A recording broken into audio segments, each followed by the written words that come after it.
Okay, this is open Q&A. Ball's in your court. Yeah. I've heard a share of yours where you say that the burden of proof is on an atheist to prove that God does not exist. No, I did not say anything like that. I did not say anything like that.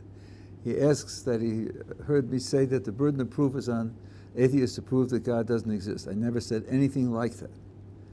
I was complaining about people who say the opposite.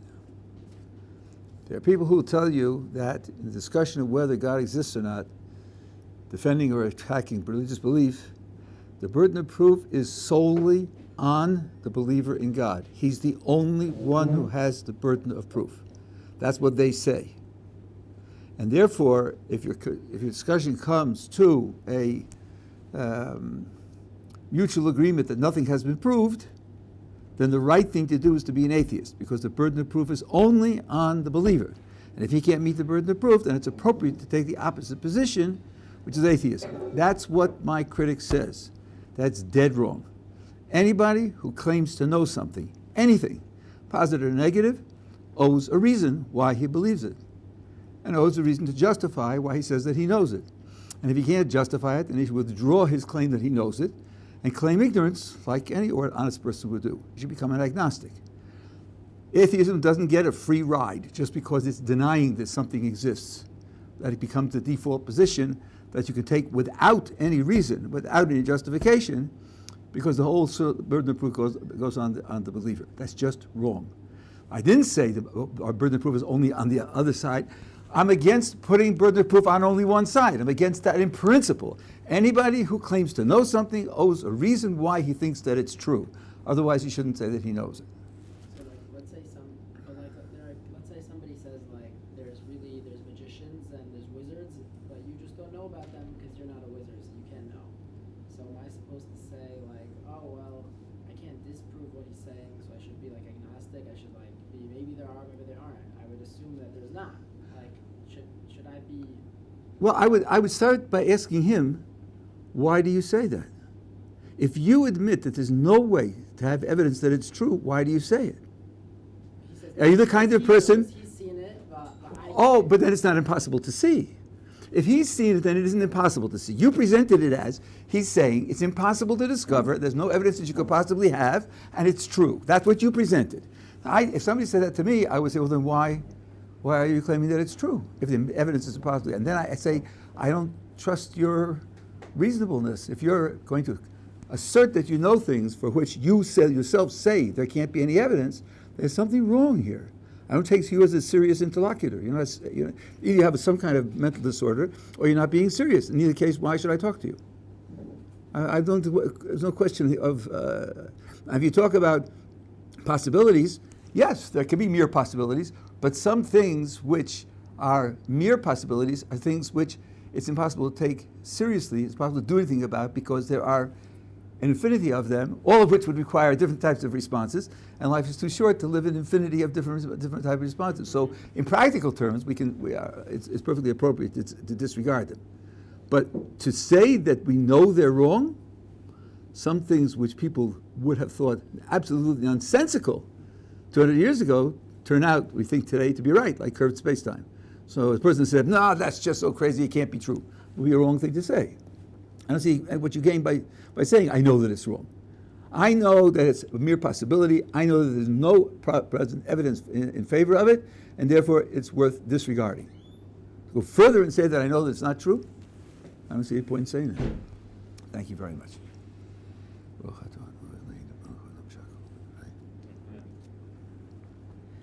So, I mean, we remember not long ago we spoke about how really science doesn't include in its language the word God. But not long ago, a few years ago, maybe 10 years ago actually, there is a very specific situation in which they actually used the word God for the particle of God. It was called the boson. That was a joke. The Higgs boson is the God particle. That was a joke. That's all? Yeah, it was a joke. It had nothing to do with it really being God. They really never The tried. point is that there was no explanation as to why anything has mass. And here you now have a proposed particle whose interactions with a quantum field is supposed to produce mass. And something which produces mass, but there's no mass, is almost like magic, is giving something existence, giving something its substance, so they nicknamed it that, but that had nothing to do with God. Yeah, in the back. I could be interpreting non-literal statements literally, but I've seen, I think it was a midrashim that say that Teshuva was created before the existence of the world, and another midrash says the world was created with a hay, which its shape lends itself towards the idea that a sinner can return to Hashem. If Teshuva was created before the existence of the world, it lends one to think that it's like an entity in the universe, it's a force in the universe. Metaphysically, as an entity, what is Teshuva? Well, I'm not sure which question you mean to ask. You're quoting a Gemara that says Teshuva and 6 other things were created before the universe. Now, I thought you were going to say, well, how can there be any before the universe, since time is a feature of the universe? And that would be a correct question. And from our point of view, the phrase "before the universe" is nonsensical. Even Stephen Hawking recognized that. He likened it to someone asking, "What exactly is there 5 miles due north of the North Pole?" Mm-hmm. When you move away from the North Pole, every direction you go is south. Every direction. Those things north of the North Pole. So I thought you were going to ask that question. That's, in fact, a nonsensical question. But now you seem to then wonder what Teshuva is and what sense it could be so fundamental, and how does it work? That's a different line of questioning. Before the creation of the world just means that it is fundamental to the existence of the world. And yes, you are taking a sentence literally, which all the commentators explain is not literal. By the way, if you'll teach mathematics, you say to a student, first comes number theory, and after that comes algebra, and after that comes tensor analysis, or whatever it is. In math, there's no time. It's not that tensors are, in 1900 and integers are in 1200. It's all timeless. It's all abstract.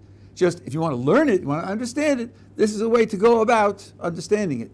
You have the axioms. This is proved first. This is proved second. This is proved third. That's what you have printed in your textbook. But all the theorems follow from the axioms directly, without any intermediary steps necessarily, because following is a semantical relation. It has nothing to do with the intermediary steps. That's how you discover that it follows, but that's not what makes it follows. So we use this language for ease of communication, but it was never meant temporally, that as if to say there was time before. But it is fundamental, because we have a principle that everyone fails. Everyone fails. Ein orim tzaddik ba'ortos yasav v'lo echta. There is no person righteous in the world who will do good and not fail. If Teshuva were not available, then you would never be able to fix the mistakes that you have made. And in some cases, they would accumulate. And in some cases, a person would never be able to undo the damage that he's done. And that's fundamental to the existence of the world. We want the world to be set up in such a way that a person could leave the world with a perfect record, which means repairing mistakes that were made. Leave the world with a perfect record on his own. So without Teshuva, that would not have been possible. But that it doesn't mean any more than that. Yeah. Does man ever change? Does whatever change? Man. Man? Man, yeah. Like the environment obviously changed, like from the time of Moses and back then, and they had all the tools that we don't have today, like spiritual stuff. Yeah. And the people from the Talmud period, we'll hear about how they were on such a high level, and it's sometimes difficult to relate to it. So I guess my question is, there's still stuff that we can relate to, there's still stuff in man that is just the same, even though technology changes, even though we have. So did you mean to ask, does man ever not change? Is that what you mean to ask? No. You're starting off with the premise that people have changed greatly, in great ways, in tremendously. You're starting with the premise, and you ask, does man ever change? Right. So I guess I can't get the question. I can't get the question. More that there's something about man that never changes. Like certain ways about how he will react to situations, you know, emotional states, and I there don't are things know. that are just very predictable about man, which it doesn't seem like we ever get out of, even though how much the world changes. I think people change. I think people change because part of what molds a person is his environment, and the environment certainly is changing. We believe that each person has a soul that is unique. There are no duplicates. And you can have souls with certain features characterizing certain periods, and souls with certain features characterizing other periods. So the soul's contribution to people may cause a general change in the nature of the population. We would not hold that people are unchanging. Now, if you ask, is there any particular feature of people that doesn't change, I think it will depend on how detailed your description of it is. People have free will, some free will or other, some more and some less. Some have free will attached to certain areas of life, to other areas of life. But if you'd say just a completely general statement that people always have free will when they're not beaten or drug addicted or so on and so on, then yes, people will have free will because that's the purpose of their creation, that you make free decisions. But that's very, very general.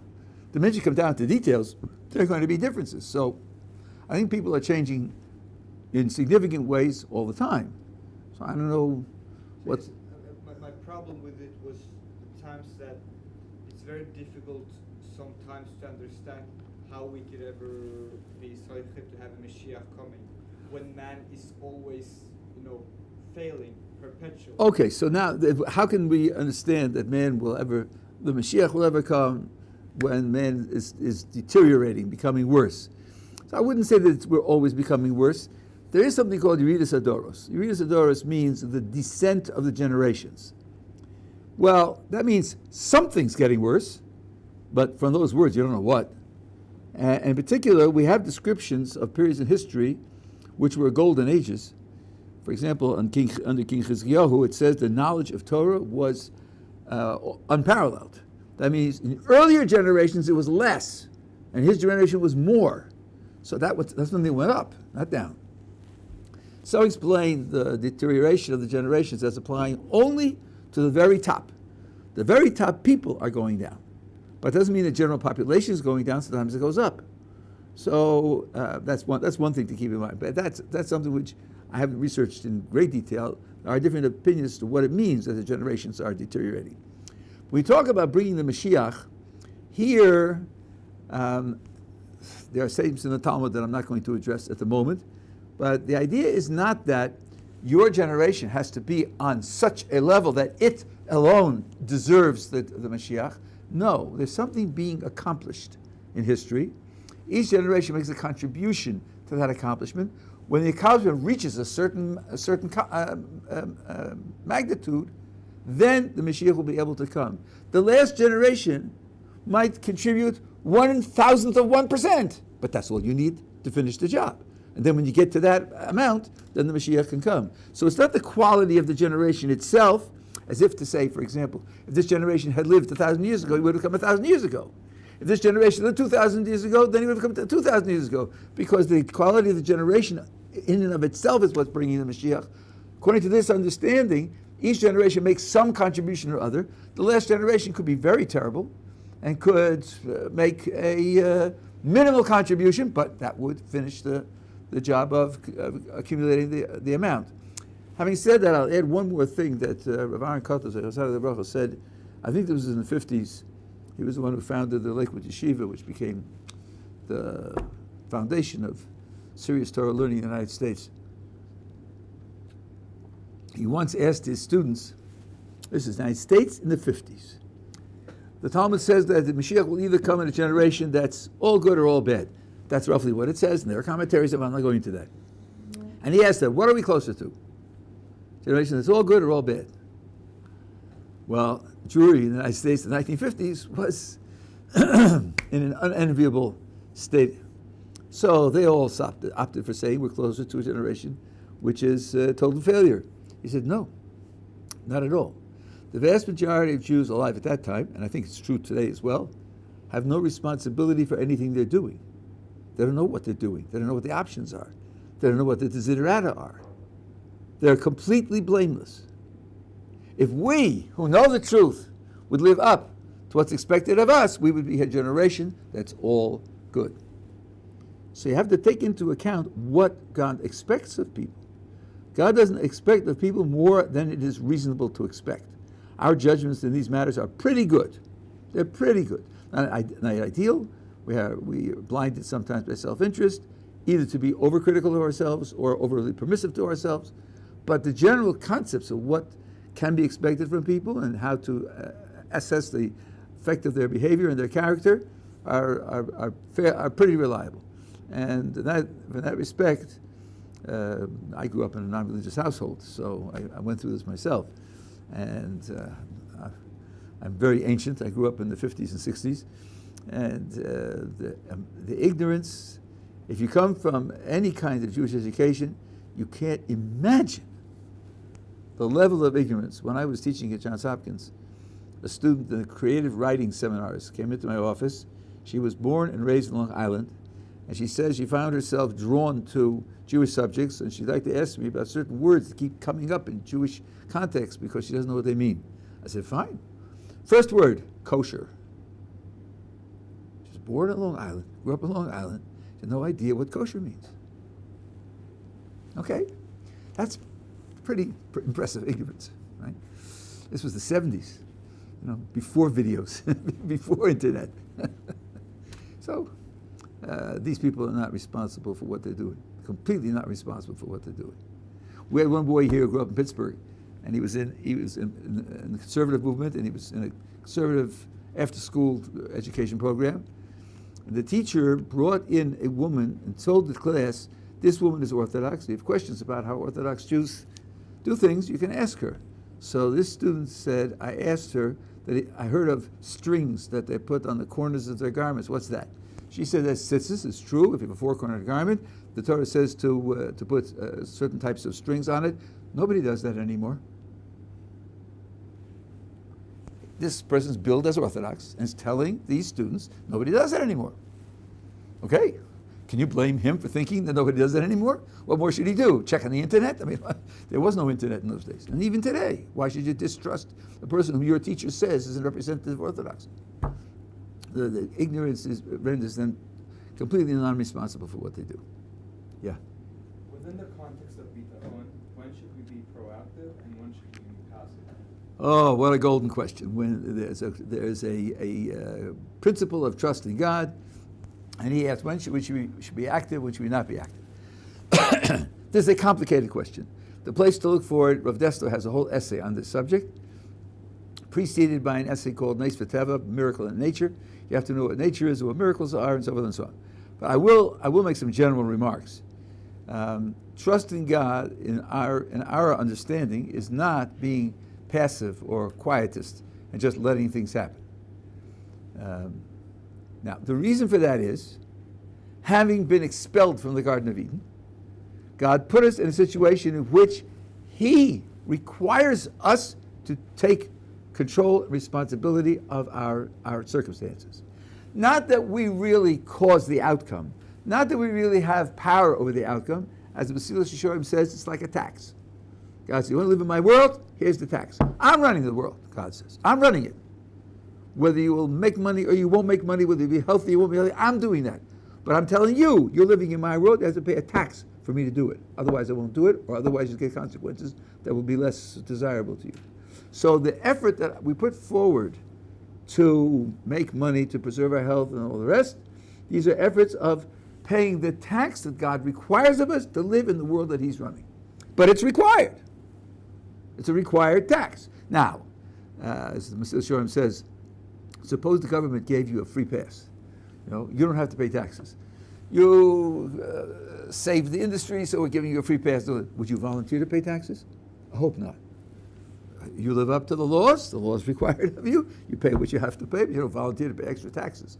If you inherit $1 million, you say, yeah, but the Torah says 6 days shall you labor and do all your work, and the 7th day you should rest, so I have to work on Wall Street, or I have to dig ditches and so forth and so on. No, the Torah does not say that. The Torah does not require you to work, but it does say that if you don't have the circumstances in front of you, If you don't have resources in front of you, then that means God is telling you, I want you to pay this tax. How much tax to pay, which is really your question, is a very subtle issue. It's a very subtle issue. It turns on certain philosophical principles and certain psychological principles. I can't even usefully summarize it here now. I would recommend to you that essay. And it varies with your spiritual condition, it varies with your psychological condition, it varies with your physical conditions, it varies with your environment, it varies with the pressures that are on you. I'll just give you one particular principle, a narrow principle, which will give you an idea of the kinds of considerations that have to be taken into account. There is a form of activity called Toraso Umanoso, where the Torah, study of Torah, teaching of Torah is a person's life. Now, such a person is relieved of the responsibility to pay taxes to the city. We're talking about a Jewish city and a Jewish administration for the defense of the city, because they say his occupation in Torah contributes to the defense of the city. So the Shach, one of the great legal commentators, asked the following question. Suppose he's learning Torah, he's earning money, he just doesn't have to pay tax, he doesn't have to buy food and pay rent. He's earning money, but he's not only earning money for today's expenses, he's also spending more time earning money to put away money for the sake of possible emergencies. And of course, if he's spending that time earning that money, he's not spending that time learning Torah. Does he still count as a person who's called Toraso Manoso, that the Torah is his profession, and he's relieved from taxes? And the Shach says yes. Putting away money for reasonably probable special needs is a reasonable thing to do, and you can still say that Toraso Manoso, even though he's working extra hours in order to be able to do that. So a lot has to be taken into account. So obviously it's appropriate to put out that effort if he can maintain that exalted status of Toraso Manoso, even though if he's doing that. So obviously that kind of effort to take control and earn is something that's recognized. Now how far it goes and what the limits of it are, it's complicated and subtle. I'm just giving you an illustration that it needs study. It's a wonderful question. It's a very good, very important question. Yeah. How do we deal with the Rambam saying that, basically saying that not working is bad for your middos, like saying that not working is gonna. He never said any such thing. Like that it's going to. He never said any such thing. He did not say that not working is bad for your middos. In fact, until his brother died, drowned in the Indian Ocean, he didn't work. His brother supported him. So all the Rambam said, you see, okay, you have to look these things up in Hilchos Talmud Torah, where he says it in detail. All he said was that you should not take public charity money in order to support your study of Torah. That you shouldn't do. He didn't say you have to work. That's what I said before. I said if you inherit $1 million, well, I used to say $1 million because I'm using this from 40 years ago. Today I should say $10 million. Okay, you inherit $10 million. You're set. You don't have to work. Working is a tax, and it's a tax applied only when you don't have the resources in front of you.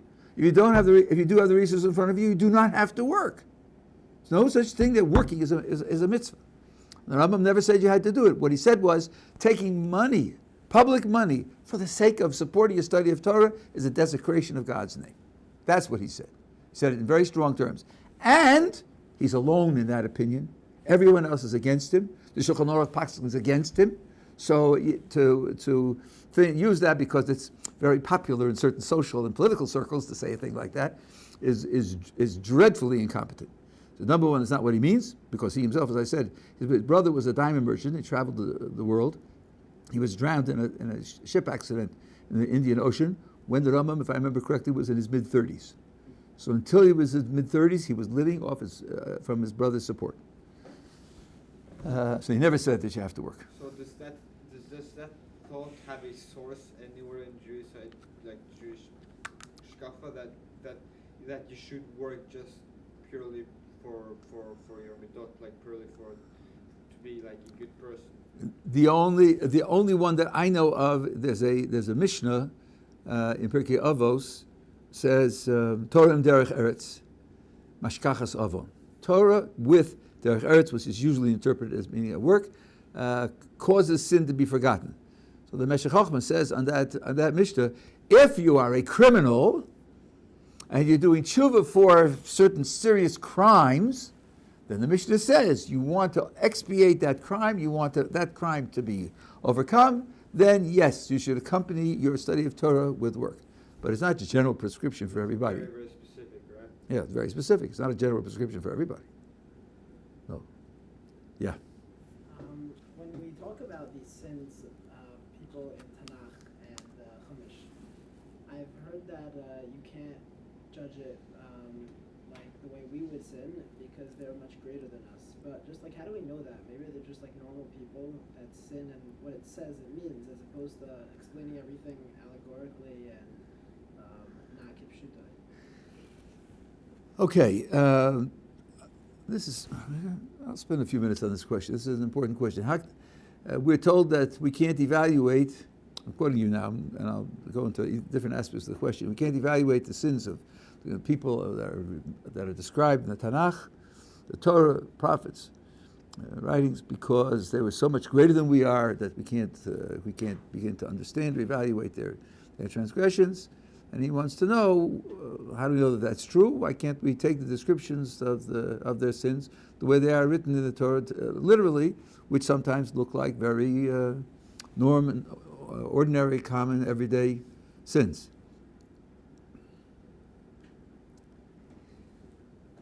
The time period of the Tanakh, in terms of what it describes, let's say starting with Abraham, of course the Tanakh starts with the creation of the world. Let's say starting with Abraham until the beginning of the Second Temple period is about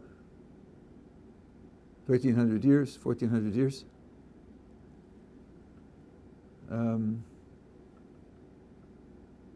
How many outstanding figures do you have in 1,000 pages of Tanakh? 100? 100 people out of 1,300 years? That's pretty selective. Are we expecting that these are the lives of ordinary people? People just like everybody else? They could have been picked at random. Other people could have been picked because they're not any better than anybody else, not any worse than anybody else, they're just like everybody else. Even if you don't believe in the divine origin of the book, wouldn't that be a little odd? They're just, it's like random biographies. You meet somebody on a train and say, I'd like to find out about you, and I'll write your biography and I'll publish it with Random House, because what? These people were chosen to be immortalized, to be the foundations of a religion, presumably because they weren't just like everybody else. So if I'm trying to understand the literature as literature, it's a little extreme to think that, they're just like other people, no different from other people. That's number one. Number two, you are aware that there's something called an oral tradition. I'll tell you something now that's very, very important and uncontroversial. What comes first, the written text or the oral tradition? The answer is the oral tradition comes first, and the written text comes afterwards. Because Moses came down from the mountain with the tablets, and then there was a golden calf, and he destroyed the tablets, and so forth and so on. And they stayed 40 years in the wilderness. During the whole time, he taught them orally the Torah that he had learned from God. And our 5 books of Moses were written at the end of his life, at the end of 40 years. They were studying the oral tradition for 40 years before the book was written. The oral is first and the book is second. So that being the case, when the book was written, it was written into a context in which the oral already existed. Some people will ask, well, if the oral is so important, why doesn't the written text mention it? Really? Let me ask you a question. Is the Supreme Court in the United States important? Does it have the power to override any law made by any legal body in the whole of the United States? Yes? Then how come not one law in the whole of the corpus of tens of thousands of laws in the United States, not one law says, by the way, if the Supreme Court overturns this law, it's null and void. Not one law says so. How come? If it's really true that there's a Supreme Court, how come it's not written? The answer is because You're living in a country where everybody knows there's a Supreme Court. Everybody knows what the Supreme Court does. You have to write in the laws also. You don't write down things that everybody knows. So the oral comes first. Now, what happens if the oral will say that a written verse in the Torah isn't literally true? What will happen then? Well, let's ask, are there any verses in the Torah that aren't literally true? That we know aren't literally true? That the text itself testifies aren't literally true? Well, how about this? Eve, Chava, was given that name because he Isa Aim Kol Chai. She was the mother of all living. Are you in doubt whether the text means she was the mother of all the squirrels? All living? No, probably not, huh? How about she was Adam's mother? No, the text itself says they were both created by God, right? Oh, okay, so we don't mean Adam. How about her own mother? She's alive, the mother of all life. She's your own mother? No. Oh, so the mother of life means, it means something reasonable. It means like maybe all people who came after them, and that's what it means. Is that non-literal? Rabbi, it won't say that in the dictionary. Yeah, it won't say it in the dictionary, but you just use a little logic, that's all. And then that's what the text is telling you.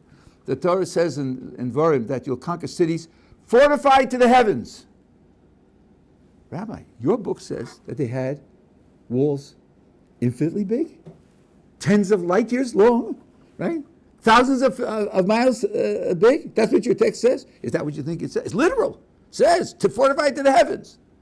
Maybe it means when people came to approach them, when people imagined attacking them, they seemed to be totally impregnable, as if they were fortified to the heavens. Probably isn't meant literally.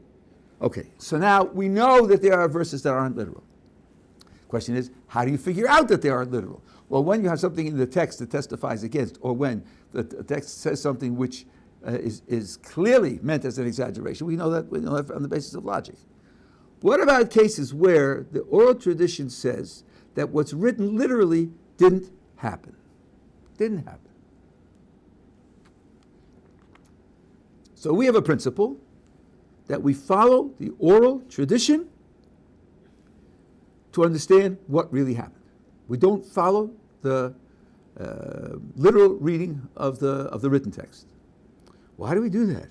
How does the oral get its precedence over what's in the written text? Well, first of all, it's part of one tradition. It isn't conceived of as a contradiction and that has to be resolved. Everyone who has received the tradition received both parts simultaneously.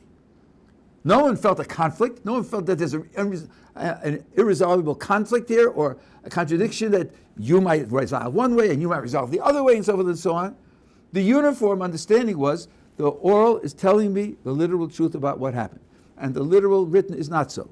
Well, why would that be? Rav Testa has an essay on this, and he points out two things.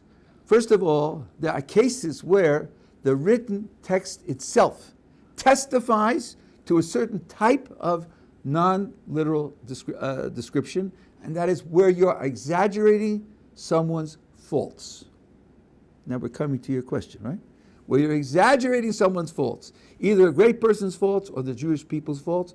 There are texts which we can demonstrate on the basis of the written text alone that there's an exaggeration of faults. For example, when they conquer the city of Jericho, Joshua sets up a rule that no one should take any property from the city is banned. After they conquer Jericho, they go on to the next city that they attack, city of Ai. The defenders come out, there's a battle, the Jewish forces lose the battle, and they're chased back to camp. There were casualties. That wasn't supposed to happen. So Joshua inquires of God, and God says, the Jewish people have stolen, lied, cheated, and they took from the band of Joshua. All the verbs are plural. In Hebrew, verbs are singular, plural. All the verbs are plural. They have done this. That's why they lost the battle. So Joshua sets up a selection process, and the selection discovers one person, Achan, and when he's accused, because he's been identified, he admits the crime, and He says what he stole, and he reveals it to them where it was stolen, and he's punished, and then they go on and they conquer the city of Ai with no difficulty whatsoever. Now, how is it that God said the people with plural verbs when there's only one criminal? How about that? Well, it's a description which isn't literally true. And it's a description of a crime that was taking place. Odessa wants to say that the other people were guilty of aiding and abetting the crime, but that's not the same as committing the crime. After all, he stole gold, silver, and clothes. You know, the robe with the Jericho cut. He stole them and he hid them, right? What did he think he was going to do with them? Well, he's going to dig them up and use them. Is anybody going to find out? His family, maybe? His friends? Maybe some neighbors? Probably. Especially if he's going to use the clothes, right? So why wasn't he afraid when people will find out that he'll be exposed, ridiculed, punished? He wasn't afraid. It'll be okay. It'll be okay. I know my people, and if I hand them some money, they'll keep quiet. That means that they were, the people as a whole, the moral and spiritual level of the people as a whole was an aid in his committing the crime. But that doesn't mean that they broke the crime of banning the valuables in Jericho, and yet the Torah says so. There's another incident where there's a widespread worship of Baal, and the prophets described this worship of Baal in ancient Israel as a pandemic. It was everywhere and so forth and so on. So, I forget which king, who was a reformer, said, I'm going to have, my father worshipped the Baal a little bit, I'm going to worship the Baal a lot. Call together all the priests of Baal and all the officials of Baal and all the princes of Baal. We're going to have a massive Baal worship, Baal Woodstock. For those of you who are old enough to remember what Woodstock was. Right? And they bring them all together. There's a stadium there. He says, let's go into the stadium, put them all in the stadium, and we're going to have a Baal worshiping session. And then he has the army there, and he says, close all the doors, kill them all. Anybody who gets out, his soul for your soul, if anybody escapes. And they kill them off. In one afternoon. How many could there have been? 250,000? Probably not, hey? 250,000 people in one stadium, kill them all off in one afternoon? Probably not. 100,000? Unlikely. 50,000? Maybe on the outside? 10,000? 10,000 out of the whole population? That doesn't sound like a pandemic. But that's the way it's described. Described in exaggerated terms. The faults of the Jewish people, individually and collectively, are sometimes described in exaggerated terms. So you have testimony from the written text that that's done. Now, in addition to that, when you have a conflict between the written and the oral, Rav Dessler points out, if you look carefully at the written and follow it out, follow the context out, you'll see that even in the written, something seems to be wrong. Something seems to be unbalanced. It doesn't read smoothly. It doesn't read consistently as it normally would. For example, the Book of Kings says that in his old age, King Solomon worshipped idols. Really? King Solomon. Hey? Okay. Now, if you go through the Book of Kings, at the end of each king's life, you have a summary of his career, in particular pointing out the mistakes that he made. If he worshipped idols, or if he didn't clear away the high places where they offered sacrifices illegally, and so forth and so on, right? You come to Solomon's life, it's not mentioned. It's not mentioned. Why not? Faults are mentioned for other people, and so forth and so on. This fault of Solomon's isn't mentioned. So something's funny there. Now, the oral tradition says that he married a lot of foreign wives, which he shouldn't have done also, and that the oral tradition criticizes him for. And, there's another point I have to make. And they came from the surrounding nations because political marriages, to the 19th century Europe, political marriages were made to stabilize alignments between nations and agreements between nations. And while he was young and vigorous, he could control their behavior. But when he became old and he became weaker, he couldn't control their behavior anymore. And these foreign women went back to their old idol-worshipping practices in Jerusalem. And it was counted against him as if he had done it because of his irresponsibility in controlling them. So, here's the bottom line. The bottom line is, The written text is not smooth. It's not easy to read it literally. I'll give you a couple of more examples as well.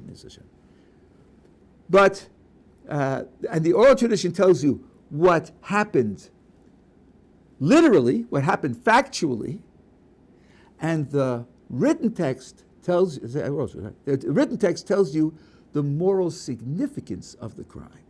Because as great as they were, because they committed this factually trivial crime, it's accounted to them as if we had done the literal crime.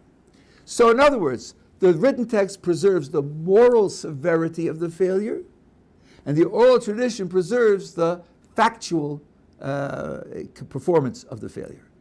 And both are very important. Number one, they're important because you have to know what level they were on and what level of behavior they were held to, what standard they were measured against.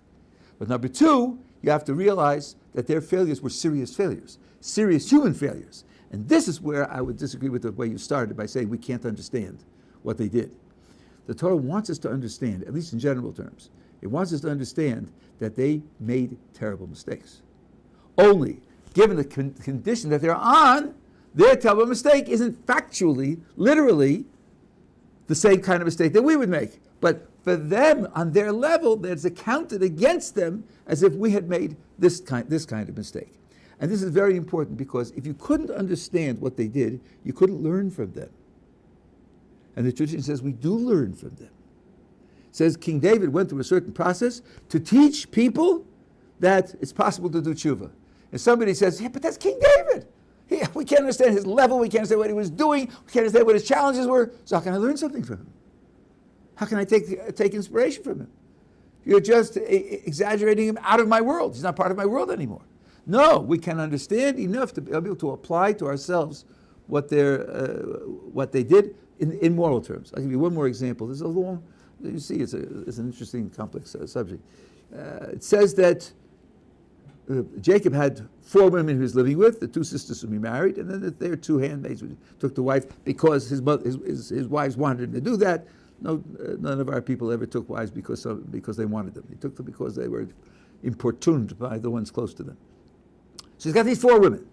And it says that Reuven had relations with one of those 2 handmaids whom his father had taken to wife. The oral tradition is an entirely different story to tell. Rachel and Leah are the 2 sisters. Now they have these 2 handmaids. Jacob wanted to marry Rachel. He worked 7 years for Rachel. Laban switched the women, and he ended up with Leah. And so he worked another 7 years, and he ended up with Rachel and Leah. Now, Rachel died young. And so now you have these 4 women, and he's living up to his responsibilities to all 4 women. But his main residence was with Rachel because she was the one he wanted to marry in the first place. All the rest was circumstantial. What happened when Rachel died? He took up residence with Rachel's handmaid. So Reuven said, Leah's my mother. This is a gross insult to Leah, to my mother. I can't abide that. I can't stand by and watch my mother being so insulted. So one day when Jacob was out with the flocks or whatever else he was doing, Reuven took his father's furniture and moved it from the handmaid's tent to Leah's tent, by way of making a demonstration against his father that what his father is doing is inappropriate. Right? That's what he did. Well, and then the Torah says he had relations with that handmaid. So, again, if you read the written text, it's very peculiar. It says he had relations with the handmaid. It says his father heard, and then there are no consequences. No consequences. 0. He's still the head of the family. He's still the firstborn son. He's counted the head of all the times when they're listed. No consequences? A crime like that? None whatsoever? Yes, decades later, when his father gives blessings to all the children about their future, then it's reminded. But in the meantime, no consequence whatsoever. That's astonishing. If something like that happened, such a rebellion against the father, there would have been immediate consequences. In strict terms, he's required to be killed for such a thing. So that's why the written text itself doesn't stand so well. But I think if we say that Reuben was held as if he had done such a thing, here we might almost have a kind of block. Really? For moving furniture? He's regarded as if he committed adultery? And the moral lesson, says Rav Dessler, is yes, he's on a level where, given his understanding, his stature, the investment of the patriarchs and some of the rest, he should have known better 1,000 times. So therefore it's accounted to him as if it were a terrible failure. From which you learn that great people are capable of terrible failures. But when you interpret terrible, you've got to interpret it on the basis of what their level was. Now, that far is well known in the literature. I've always wondered all the years, what was Yaakov's reason? Why would he do such a thing? I just heard like a year ago. So I forget what the source was. Someone told me about this. So listen, Rachel died in childbirth. So she had a son, Joseph, who was 6 years old at the time, and a newborn infant. What happened to them?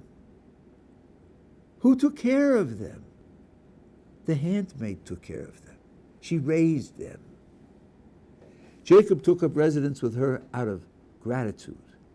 She's raising my children, so I'm taking up my residence with her. Jacob was characterized by gratitude, extraordinary gratitude on a number of occasions. Okay? But Reuben didn't read that. He read it through the lens of my mother's being insulted, and that's why he took the action that he did. His action had disastrous consequences. When the brothers sell Joseph, and they're coming, and they see him, and they say, we're going to kill him, Reuben suddenly stands up and says, no, you can't do that. And they say, yes, we will. So he says, well, I'll throw him in the pit. Maybe the snakes and scorpions will take care of him and arrange something. So then they do that, and then they sell him to slavery. And then it says, Reuben returned, and Joseph was gone. He returned. Where was he? Well, he left. Why did he leave? So there are two interpretations. One interpretation is he went to do Teshuva, to repent for moving the furniture around. Really? He went to repent what he did years before, moving the furniture around. So I heard from Rabbi Soloveitchik in Boston, Zechron Livracha, you have a family that has one father and four mothers. The principle of unity in the family, such as it is, comes from the father. Right? Reuven attacks the father. If Reuven attacks the father, then that principle of unity is demoted, and now they divide up into four groups according to the mothers. It's the sons of a different mother who gang up on Joseph to sell him. He sees in his own eyes, here it is. They're all attacking Rachel's child, and I brought that about. That's why he goes to do Teshuva. So it had disastrous consequences, but it wasn't adultery. In every case where you see that the oral tradition gives you a factual account of the events different from what's the literal meaning of the written, you have these two factors. You have the factor that they're always crimes. Oh yes, I have to say one more thing before I forget. They're always crimes, and there's always something uncomfortable about reading the text literally. Now, should you? People do say, Rabbi, this is the oral tradition that whitewashes. It whitewashes the crimes. The Tanakh was brave enough to be honest about the failures, but the oral tradition was written at a time when people were too cowardly and too pietistic to acknowledge the failures of the previous generations. Right. That's, having read 6 lines of thousands of pages, that's your conclusion. But what about the fact that the oral tradition preserves crimes that the written doesn't? How about that? So, for example, Joseph, who Potiphar's wife wants to seduce, and the final scene is where he comes home and there's nobody in the house, and she wants to seduce him, and he refuses, and she grabs his coat, and he wriggles out of his coat, and he runs away, leaving the incriminating evidence behind. You read the story and say, wow, Joseph's something special, She's been pushing him and pushing him and pushing him, and finally they're alone and everything else, and he manages to overcome, and he leaves. Well, there's a disagreement in the Talmud. And one opinion in the Talmud is he had caved in. He lost the battle. He was coming home to have relations with her. But he had a sudden vision of his father, and that's what's caused him to regain his senses. Nothing in the text hints that he was a failure and he caved in, he was giving in, he was prepared to do the crime. No, the oral tradition preserves that because it's important to know. So don't tell me that the oral tradition is a whitewash. It's just not true. There are many cases where the oral tradition preserves crimes of the patriarchs, which the text would never dream. There's a war of 4 kings and 5 kings, and the 4 kings are victorious, and they capture Abraham's nephew, and Abraham goes out after them, takes his household, and they gird for war, and they win a miraculous battle, and they free his nephew. That's the story in the written text. Sounds fine. The oral tradition says it was a terrible crime. Abraham committed a terrible crime. Why? Because, I'm glad you're all sitting down, his followers were Torah scholars. He had taught them Torah. You don't take Torah scholars out to war. Nope. Hire mercenaries or something. Don't take Torah scholars out to war. You would never have dreamt of that. There's nothing in the words of the passage which would lead you to that. The oral tradition preserves it and criticizes him for it. Jacob comes to meet Esau, pretending to make peace with this criminal. It says he brought for Esau to see his wives and all of his sons, all of his children. Well, but he has a daughter. She's not mentioned. What happened to Dinah? The oral tradition says he put her in a box so that Esau wouldn't look at her and say, we talked about political marriages before, oh, brother, we're making up, hey? And we're going to be allies and friends. Let's seal it with a marriage. I'll marry your daughter, my niece. In Torah law, an uncle marrying a niece is permissible. Jacob said, I don't want Esau to see my daughter. I don't want to have to risk that for my daughter. And he hid her. Good or bad, do you think? I'm applauding. Wonderful. Protect her. No, the oral tradition says it was a terrible crime because she could have turned him around. She could have turned him around. And he denied his brother the opportunity to be saved in that way. So don't tell me that the oral tradition is a whitewash. It's just not true. The oral tradition preserved what the factual and the moral is preserved in the written text, in the literal sense of the written text. That's the long, short answer to your question. I have time for 1 or 2 more. Yeah. What lessons can we learn from how Eliezer chose Rivka for Yitzhak as we search for our own books? You probably learned what not to do.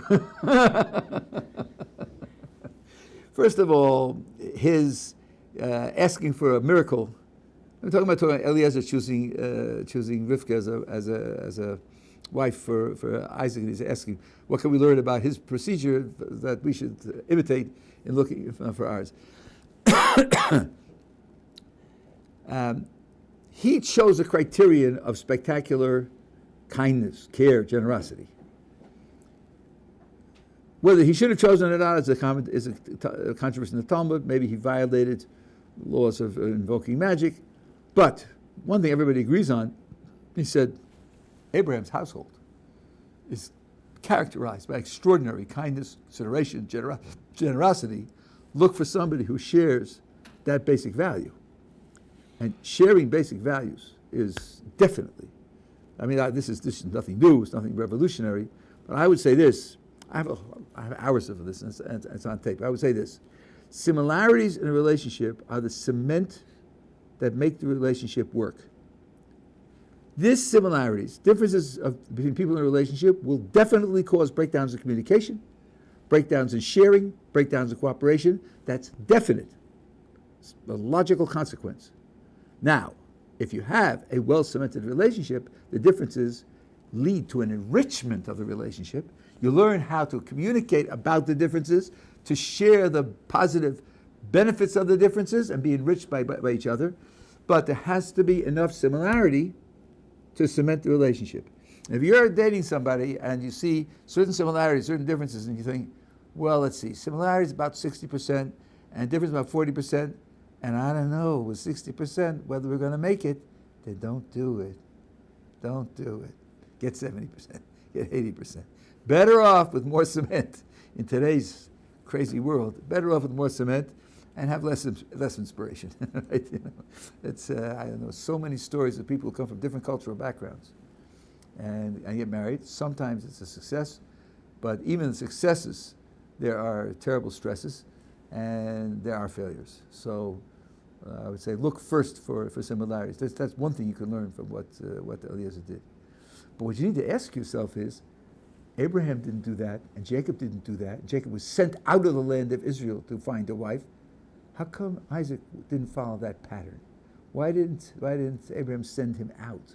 Why did Abraham send out a servant? That's a key to understanding Isaac. There's a whole mountain of material, this is the tip of the iceberg. There's a whole iceberg of material about Isaac, which you'll find if you follow out that question. Quick, I have to go teach someplace else. Yeah. The parsha this week is Pinchas, and he had very pure intentions, and there's a mitzvah, to rebuke your fellow Jew. And in today's day and age, it seems very difficult to do that. So I was curious, what is your take on this particular issue, and what is some advice you have? Okay, you're talking about rebuking other Jews. The Chazon Ish was famous of saying that no one today knows how to do rebuke. And it has halachic implications, because if you rebuke a person and he continues to fail, then his situation gets more serious. But if no one knows how to do it, then it doesn't count as rebuke. I don't think anybody knows how to do it, but there are better and worse ways in doing it. And some of the suggestions are, number one, you start in private, don't do it in public. And number two, you have to demonstrate friendship. You have to demonstrate friendship and care. And the purpose is to improve the other person's life for him, that in a way that he will recognize. Not, you dope, you don't have the right values, and I'm going to save you from Gehenna. No, you're shooting yourself in the foot. Best appeal to self-interest. Don't make a person from having a wrong orientation into a tzaddik overnight. That's not possible. Persuasion and education both are a question of taking a person from where he is to where you want him to go. And you got to take him step by step. If I want to get you to agree with me that B is true, and I say, look, A implies B, and you say, yeah, but I don't believe A either, then I haven't done anything. I've got to start where you are. Right? So you have to start where he is and ask, what can I say to him where he is that will be meaningful to him now, that will enable him to rethink what he's doing and perhaps take a step in the right direction. This is true in all human communication, but it's especially true if you're trying to make a person realize where he's failing and to influence him for the good. You have to put yourself in his shoes and say, where is he? What can he hear? I tell the Talmud, if you know somebody who's anti-Semitic, don't talk to him. He's not listening to you. He's there to sound off, to blow it off his chest, to make himself feel good that he put you down. There's a whole culture like that today. Right, guys? And then just, ignore him. If the other person's not listening, don't talk. Wait till somebody's listening. Okay.